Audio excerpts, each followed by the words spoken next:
So we're on our way now to meet Vincent Connare.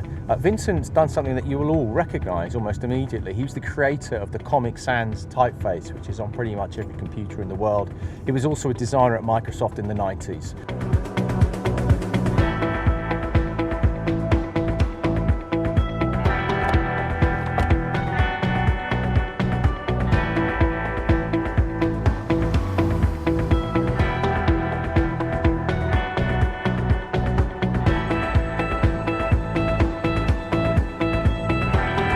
So Vincent, you're very much a pioneer of digital design in type.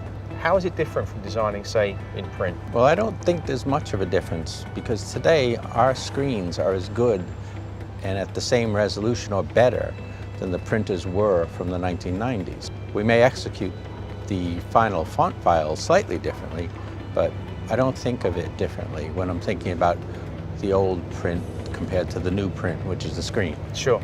You're most famous for having designed Comic Sans. Can you just tell us a little bit about that process? I joined Microsoft in 1993. We had programs like Creative Writer, which is a kid's word processor, and cartoon characters started to show up in these programs. Melinda French, who was Melinda Gates, was the project manager on Microsoft Bob.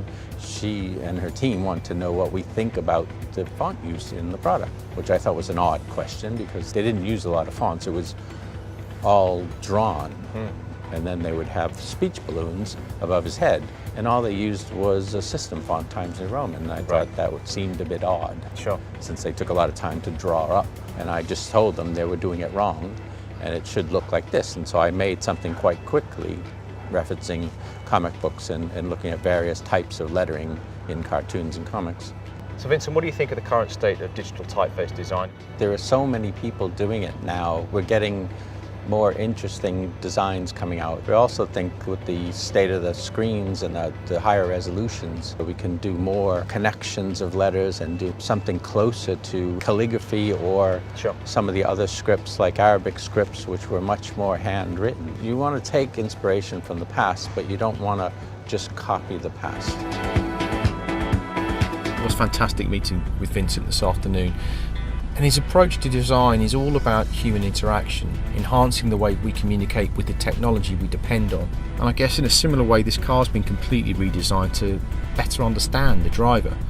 I can now control it from my smartphone, precondition its cabin temperature, monitor security status. I can even transform it into a Wi-Fi hotspot. So for Vincent, design succeeds when it enhances human experience.